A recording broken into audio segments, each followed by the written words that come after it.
started by making realistic work and evolved into totally abstract, because abstraction is really realistic to me. I look at my sculptures and I try and think back on why was I putting something up in the air the way I do. I don't really know how I do it. It's a gift. It's really a gift. And it's very interesting to me to try and explain to myself some of the imagery that I have created, what they mean. Because I'm like anybody else, I like to have meaning.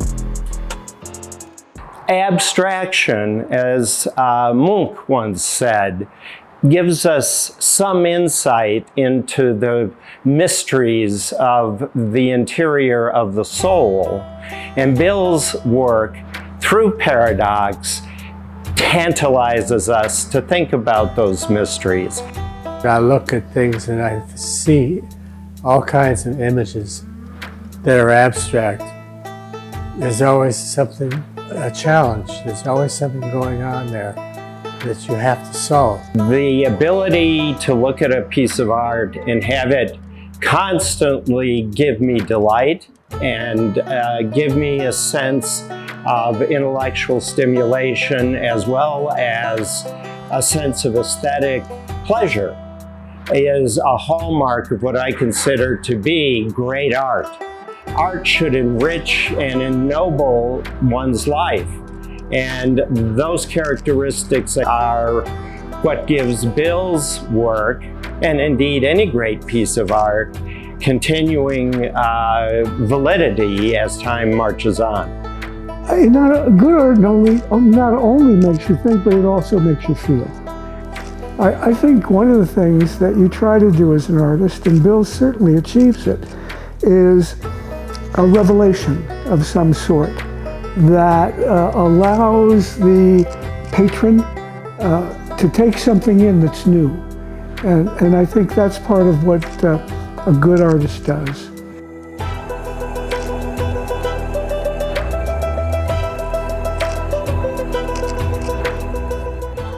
The first time that I saw Bill's sculpture was at his sculpture garden in Santa Fe. And it's a whole new world.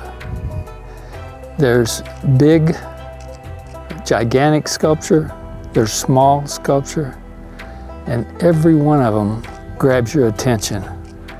You just want to go see it, you want to walk around it, you want to touch it, you want to enjoy the patina, the difference in the colors, and the different aspect of walking around it, where light sometimes shines through, sometimes it doesn't. It bounces off of one curved surface after another. His stuff is exciting. It's really breathtaking. This is the way all of my sculptures start. I work in wax because it has a great deal of flexibility. I can make shapes almost any way I want. I can bend them, curve them, elongate them. Yeah, that's a good start. There we go. There are many ways of starting something, but I have found that working the way I do now, which is creating sculptures in wax, it's a combination of working, modeling, which is an important aspect of creativity for me. That's what I like doing. I don't think much about it. I just do it. He goes into his studio at his wax pot. The wax pot is where it starts. Pours a slab of wax. Bill, and I think he was the inventor of this technique, developed a technique where in a shallow dish would put wax, and the wax would be solid, and then he would carve it with a gesture, a calligraphic gesture, and that produced a curve, and a curve that was natural because it was his arm. It wasn't something artificial, it was connected because of the arm and hand that carved this wax. He pulls it out of the mold and starts forming it and giving it volume. It's totally his private thing. There's no partnership with anybody in that. It's deep within him. This is a real joy for me. It gives me a great deal of satisfaction. It's like what it's all about. And what's fun about it is that I create the problems and I solve the problems. And I find that very stimulating for me. Right now I'm just searching through this pile of the puzzle shapes, trying to decide what to use to start. I don't really know what I want to do yet. I've hardly ever have made a sculpture from a drawing, because a drawing is two-dimensional and I like to work three-dimensional, where I actually have a shape in my hands. I can see what I'm doing. I've got a pile of puzzle for shapes that I'm going to use here. Now this is a beginning shape, and I'm giving it a little bit of a curve here. And I'll stand it up this way. This is the first shape for the sculpture. It's going to be this is the beginning shape. And this is the second shape. And I've just changed my mind. And I'm going to go out this way rather than the other way. If he's having trouble with a piece, putting it together, that's his most fun time. It's a fun time for him, and he makes it fun. And if it's frustrating, he tears it apart and puts something else together. So he doesn't get moody about that. He gets moody if he hasn't had a sale in a long time. I wouldn't. So, no, he's not moody. If something is not working out, he'll just rip it apart and redo it. This is the creative time, because after this, the process is pretty functional. When I make abstract shapes, I find that they are very, because they're so creative, it's stimulating to me. It's like getting up in the morning and you wonder, what experiences am I going to have today? That's what being creative is. But yeah, I've never made one like this. At the time that I make a piece, I think it's the best piece I've ever made.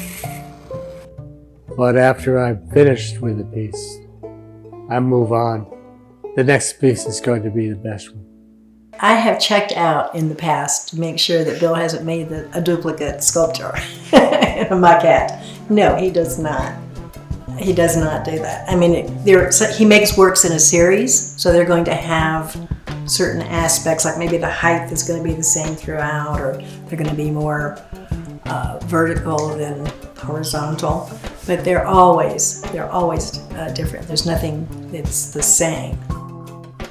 When we have works in our home and in the gallery, when we go to look at the pieces, they always look different to me. Something that you maybe have seen, maybe we've had a work in our sculpture garden for 3 or 4 years. And all of a sudden, one day it'll look different to me. There's an aspect of it, maybe the light's shining through it in a different way, or he's gone out and turned it so you can see another angle. But I'm never bored with it. Never bored with it. When I decided on the one that I eventually got, I wondered, will I get tired of this piece? Will it always be something that I really can't live without? When I drive down that driveway, I don't see it. I only see a little bit of it around this tree right here. And that's what makes it intriguing. That's what makes it exciting. It's there, it's waiting on me. It's there in sunlight, it's there when it's snowing, it's there when it's dark, when it's light. It's always waiting, and all I have to do is walk around it to get a new experience about it. It's a beautiful piece. If I'm asked to describe the piece, or if I look at it and try in my mind to analyze it, it doesn't work. It's organic. It's got a lot of curvature to it. If I get to talking in those terms too much about it, it's useless. It's there for you to enjoy and not to overanalyze. That's the way I see the piece. I love it. What he made was a lot of people can relate to that. And even the ones that can't relate, after a while, it'll grow on you. He creates, puts out into the world for you to enjoy and appreciate and speculate about. What is it? Is it a swan? Is it a penguin? Is it a bird sitting on top of a bush? Is it a dancer? I see all those things that I just mentioned. They're part of it. It's something that continues to capture my attention because I don't ever tire of it. This sculpture is born of two separate stems, if you will, each of which is individual and supportive of then a bridge between the two. And one can imagine the idea of two human beings, an abstracted notion of two people coming together in their lives. I have no idea if that's what he was thinking about, but that's not the point. His sculpture elicits in me these ideas. And so art has that function. Art can give the viewer that sort of inspiration. That's one of the wonderful aspects and power of good art. He always likes to think of himself as a sculptor, and I think or as an artist. So that's something that's, always taken priority in his life. He's very prolific. I mean, you go to he's just always stacking stuff up and I made all these things. He's just very prolific. His work during the COVID time, he did a tremendous amount of small maquettes, which I call the COVID Army, his COVID Army. And that, that helped his sanity through the COVID period when we weren't being around people. All of Bill's small bronze castings are made from his original wax creations. Bill grinds and polishes and coats the new castings with a patina before they're ready to be shown to the public. The final step in Bill's creative process is to choose his favorites from his series to be transformed, fabricated, and welded into a much larger version of their original wax self.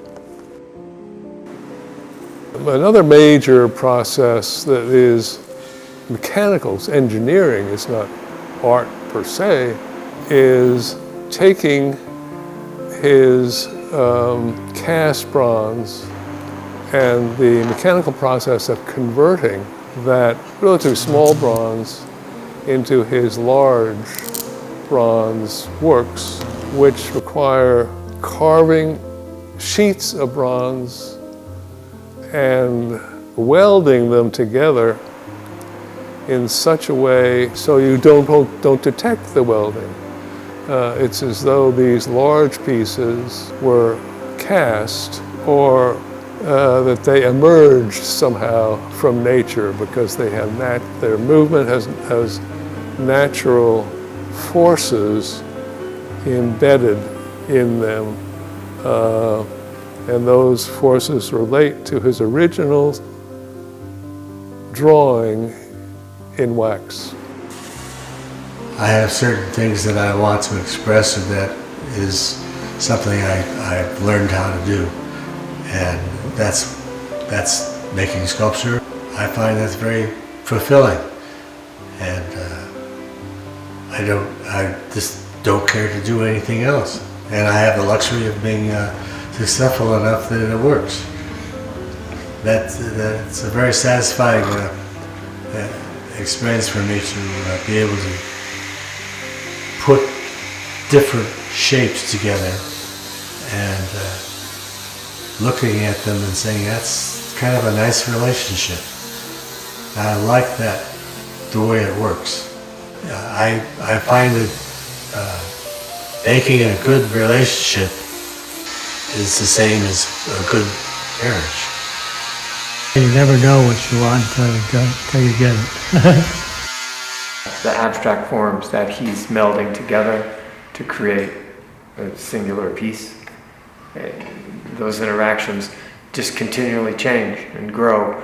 I like something that the longer you see it, the more you see it.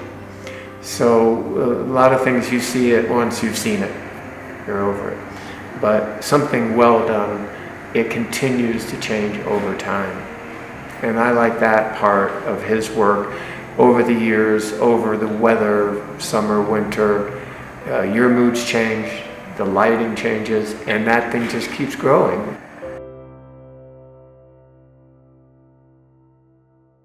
Bill's sculpture is amazing, and I immediately loved his work because it was organic, and that's what Santa Fe is about. It's about the land and living with the land, and to me, his sculpture expresses that. The sculpture behind me is called Hip Joint, and I loved it because it reminded me of kind of the hips and the legs of a person, but very abstract. And I thought it had multiple meanings. This is a hip joint, and it's also a hip joint. So anyway, it's like a lot of his work is very whimsical, and it makes you be more imaginative about what it means to you. He was born in LA and then lived in New York. And then coming to Santa Fe, I think his work got a softer edge to it and opened up. There were more negative spaces that were as interesting as some of the bronze shapes. And I think the environment and the landscape where we live and work has had a lot to do with that. And now his sculptures have become part of the New Mexico landscape as well, thanks to the private collectors, museums, galleries, and places like the Santa Fe Botanical Gardens and the New Mexico Governor's Mansion. The Santa Fe Botanical Garden sponsors art exhibits each year, so we decided to ask Bill to do a solo show here. The piece behind me was in Bill's solo exhibit here in the garden. I think this is a beautiful piece of stone to begin with.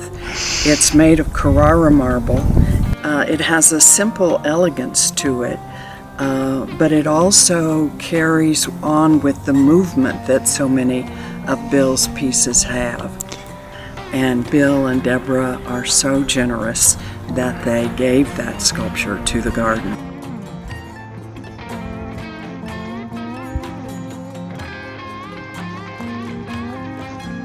Some people came to me, some collectors, and said, why don't you put a sculpture like this at the Governor's Mansion?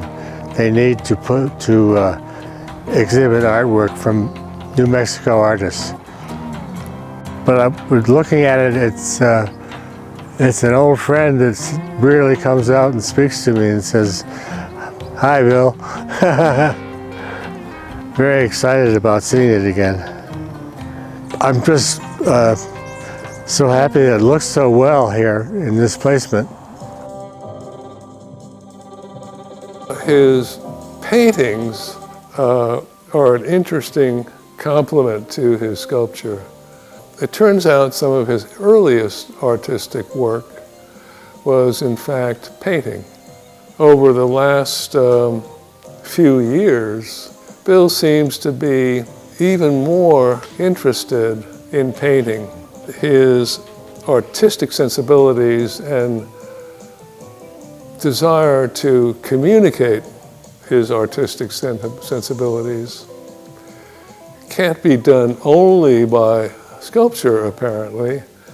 It has to be done also by painting. But of course, there are great similarities.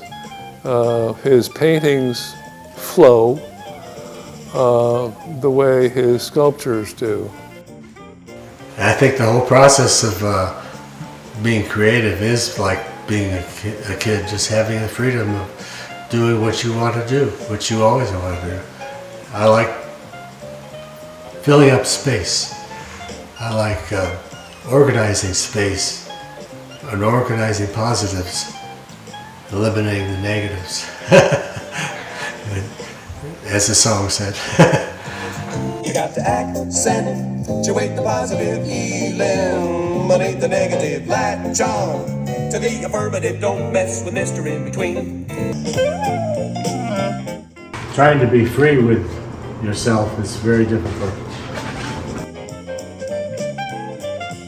As you work, you start finding things, finding shapes, finding color, extending a shape, extending a line, closing a line, opening a line. It's all these possibilities that all are right there in front of you, and what you have to do is try and find them and then do it. I don't think of trying to convince anyone to like my work or dislike my work. I just do what I'm doing because I really like it. I don't try and influence people in any manner other than just the fact that I'm making art. It's coming down to, why are you an artist? Why do you feel the need to do this? And all I can say is that I grew up with it. It's a lifestyle that I followed because of my father, who was a painter. I would go into his studio and just sit on the floor and watch him paint because I loved to watch him create. The interesting thing was that he would have live models come in that he would draw and paint, and he would allow me to come in and look at these nude women, and I found this very exciting. And I said I had never considered whether I'd be an artist or not. I just did. It just was a natural thing to evolve. Yes, you can play with it, and you can create different views, and the piece takes on a different nature. There are a lot of people out there who have maybe done some really good work, but didn't persevere, didn't keep it up. They're not willing to take the big risks that someone of Bill's caliber has taken over his lifetime to achieve what he did. I mean, he left Michigan, moves to New York City, and embarks on this career in this strange place that he's drawn to, and builds a new world for himself, basically. And with that, magnifies his talent as an artist and takes it to a different level. When I was studying art in school, they always talked about what was going on in New York. And so, wanting to pursue my art further, I decided I should go to New York and see what I thought. So I came to New York and found this loft.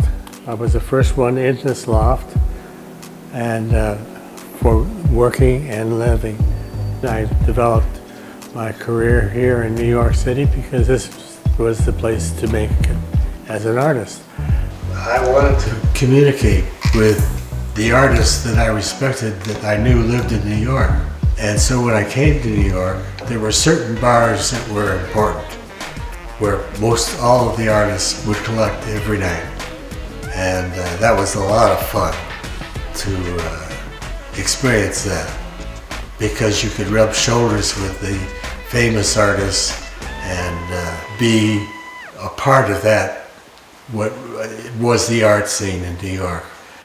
This is quite a critical piece in Bill's sculptural life. He was living in the Bowery, and he was sitting in a bar and found some swizzle sticks next to him and started bending and folding these little sticks and thought, that might be a good sculptural design. So he went back to his studio and created this wonderful series of arches. And this is the first arch, which sort of represents the positive nature of Bill's approach to life and to his sculpture. Being in New York early in my career was important to my development as an artist. One obvious impact was the inspiration I got from being in the center of a vibrant, creative art community. By 1991, still working in New York, I began working in Santa Fe and built a studio there. But I still do a lot of painting in our New York studio, and I love coming back here for the excitement and energy of the city. Originally, another reason for moving to New York was strictly a business decision. I had a better chance of selling my work in New York than I did in Michigan. And fortunately, my work is still selling here. Almost everything I've ever seen Bill do, every model, from the earliest points in his career to now, all the models are successful. Many sculptors are uneven, and they may only have a few years where their work is really great. But with Bill's work, every piece is successful. He's consummate in that every time he does a work, it actually is a great piece. Very hard to come across in sculpture. I would say there's just a handful of Americans that have done what Bill has done in his career. So I think of you as monumental. There's such integrity to it that even at this small scale, you can completely tell scale-wise that it's going to work going up to a 10-foot piece. I always think every sculpture I make can be big. The bigness only is dependent on whether I'm fortunate enough to be able to afford to make it big. Bill enlists the aid of fabricators to help transform his small bronzes into his large outdoor sculptures. The assistance of the fabricators allows Bill more time to create new pieces and makes him more prolific than most sculptors. He is very prolific. It's the system he's using. For Bill, it's always been this, crank it out kind of a situation. I'm attached to it, but just today, I've got more tomorrow. And whereas for me, this is what I did this month or this year. I did 3 pieces, and he did 30. The sculptor Ryan Rich worked on many of Bill's large bronze pieces and was the fabricator on his first bronze, constructed in this way. A piece called El Grande, commissioned by the city of Ardmore, Oklahoma, in 1987 to go in their city park where it still stands today.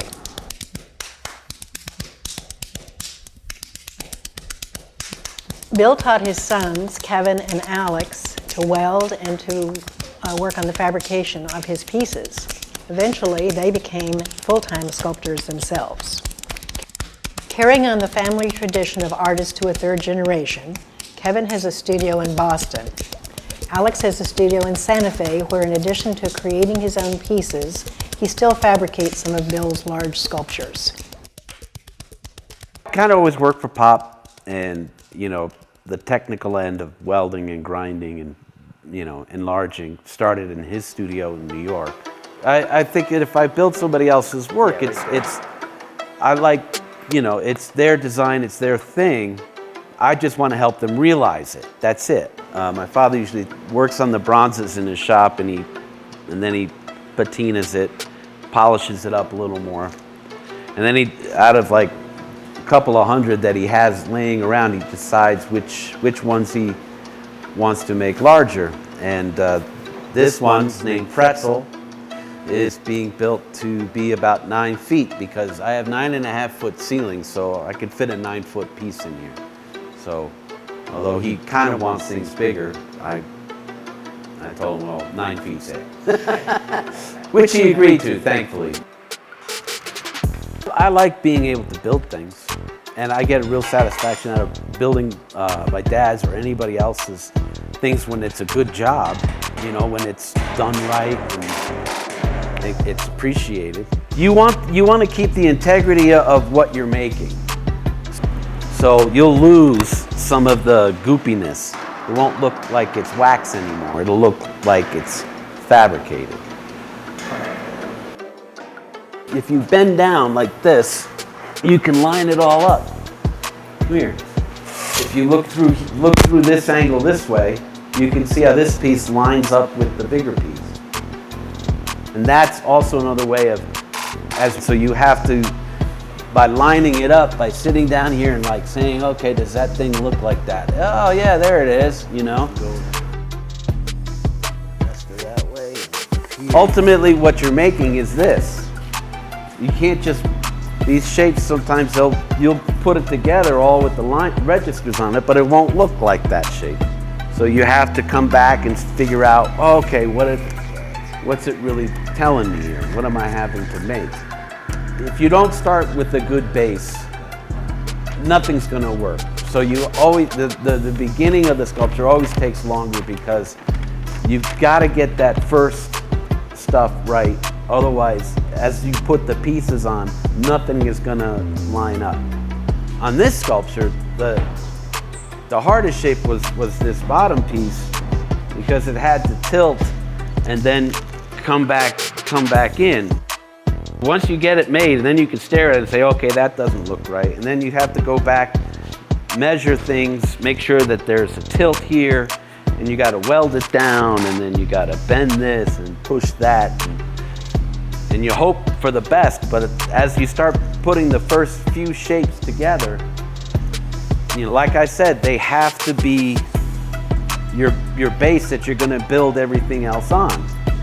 Once you have it up and you look at it, you go, all right, that's kind of there, but it's not exactly it. What am I doing? Where is it? Oh, there's a swoop here. You see these things as you start to build them, which is the fun part of kind of building my pop's work, is figuring it out. Like, oh, I can do that, you know? It's like, you know, you feel like you can do something, you go back in. But the worst thing is when you start working on these things and it doesn't look like anything like the model, and you're like, I don't know what the hell I'm doing. And then you got to take a break, and you got to stare at it and figure out, oh, there's this thing here. And you try it. But it got there. I think a hallmark of great work includes what I call a signature quality. The fact that you walk into a room and you can look at a piece of art and say, that's a Bill Barrett. And 100 years from now, if you were to be around, you would still walk into another room, see a piece of art, and recognize it again as a Bill Barrett. That's the signature quality of an artist's work. But also, yes, the fact that a piece of art that you've collected early in your life continues to delight you up until your dying day. Oh yes, that's a great quality of a great piece of art. Well, this is such a magnificent and truly masterful sculpture that, like Rodin or Henry Moore before Barrett, just illustrates the aesthetic virtuosity and technical mastery that places Barrett in the pantheon of art history's finest metal sculptors. It has absolutely perfect metal precision. The bronze is perfectly put together. These shapes are gorgeous. They are lyrically just sumptuous. One wants to walk up to them and waltz. They exist in space like frozen music. This truly is a masterpiece. It's pretty rewarding when someone likes to say, I want to buy that from you, or I want to have that from you, or we want to put this someplace in the museum or something for you. Do I want to hold on to it, or do I want to let go? I think when you're an artist, you learn something about that letting go is important. I have more reluctance to let pieces go when they have sold. He's happy that they're selling. But I noticed the other day when we had the crane coming in to bring work back, we were both elated to see these older pieces that we hadn't seen in 2 or 3 or 4 years. It was like, oh, a hug. You know, it was a very nice feeling to see those. Bill loves to make big outdoor pieces, and we have wonderful space here to put them. So the commissions come to make larger pieces, but we usually make works, he usually makes works that are readily available, just on spec. And then we get to live with them for a while, and then somebody comes and says, oh, I think I will take that one. And then we miss it when it goes away.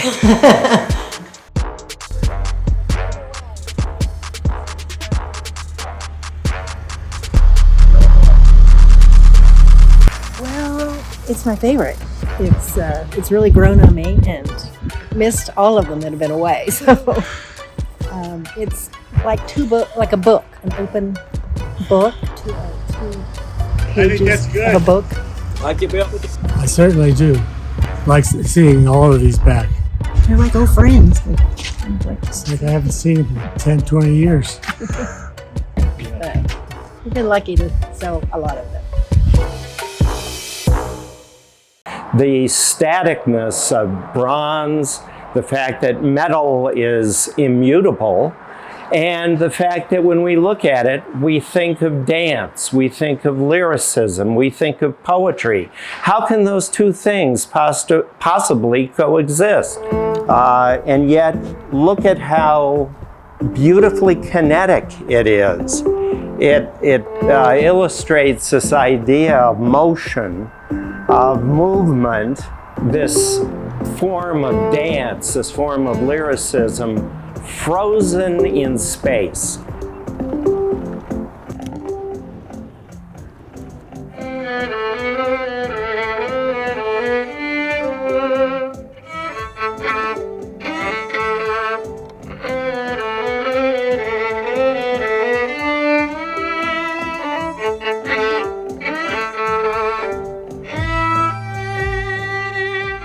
I do. I get the sense when I'm looking at his work of music or opera or something classic in a music sense of a score or a composition. Dancers sometimes.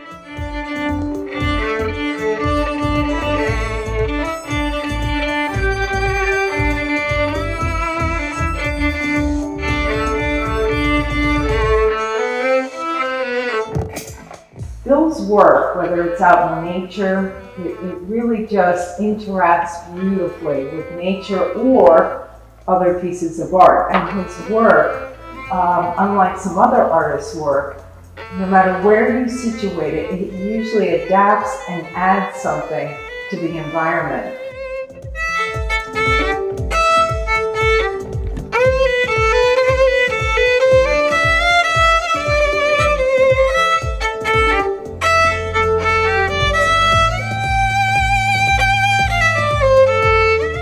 something that's classic in its design and form, that's well done, will always have an audience that will appreciate that.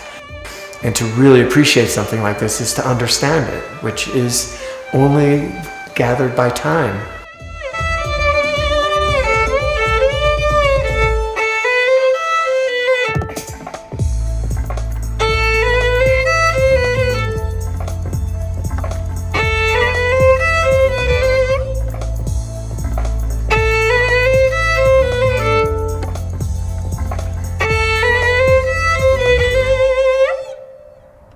I think he's a great role model for all of us. At his age, he's working as hard as he ever worked, and his ideas keep growing as experimented with different forms in the sculpture, different materials in the sculpture. There's something that's timeless about them. 100 years from now, I hope the sculpture is sitting on this property and somebody enjoys it as much as I did.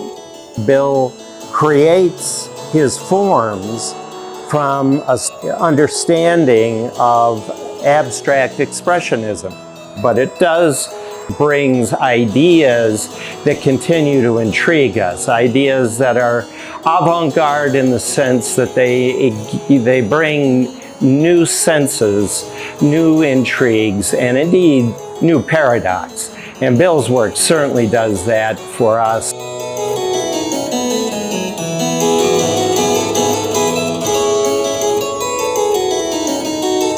It's the nice thing about abstract art, because you have to deal with the abstracts. And when you, a viewer, is looking at my work, it's up to you to make some decisions about why you like it and why you don't like it, why it communicates to you, why it doesn't communicate.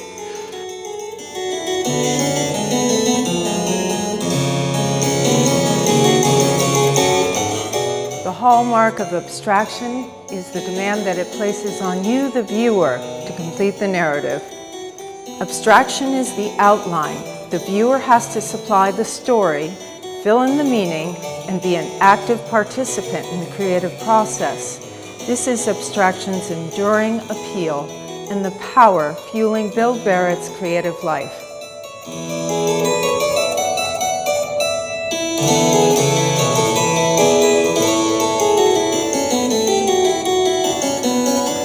With every work of art, I take a chance. It's a journey full of surprises, and I never know where it will take me. Hopefully, those looking at my art will enjoy the trip as well. Important sculptures are ones that you can live with and keep going back to physically, mentally, and emotionally.